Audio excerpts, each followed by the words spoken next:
Customer complaint பார்த்தீங்கன்னா, அந்த motor run ஆகலை அப்படின்னு சொல்லி கம்ப்ளைண்ட் பண்ணியிருந்தாங்க. என்ன ஃபால்ட்டுன்னா நியூட்ரல் கிடைக்கல, ஃபேஸ் ரிட்டன் ஆகி வந்தது.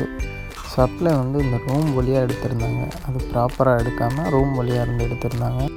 இந்த மாதிரி மோட்ருக்கெல்லாம் தனியாக சர்க்யூட் எடுத்து கொண்டு போகணும். டிபி பேனல்லேருந்து இந்த மாதிரி சுவிட்ச் போர்ட்லேருந்து எடுக்கக்கூடாது. எடுத்திருந்தால் அதுக்கான வயர் யூஸ் பண்ணியிருக்கணும்.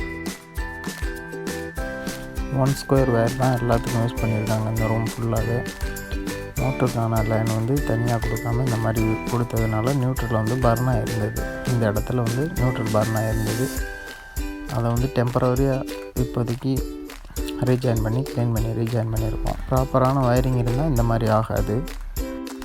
டெம்பரவரியாக மோட்டருக்கான சர்க்யூட்டை மட்டும் மாற்றிட்டு சுவிட்ச் போர்ட்லேயே திரும்ப கொடுத்துருக்கோம். இது டெம்பரவரி சொல்யூஷன் மட்டும்தான். அப்புறம் நியூட்ரல் கிடச்சி மோட்டர் ரன் ஆயிடுச்சு. நம்ம ராம்நாத் டிஸ்ட்ரிக்ட் ஃபுல்லாக நம்ம சர்வீஸ் இருக்குது. எலக்ட்ரிக்கல், ப்ளம்பிங், ஏர் கண்டிஷனர் சர்வீஸ்லேருந்து எல்லாமே பண்ணித்தரோம்.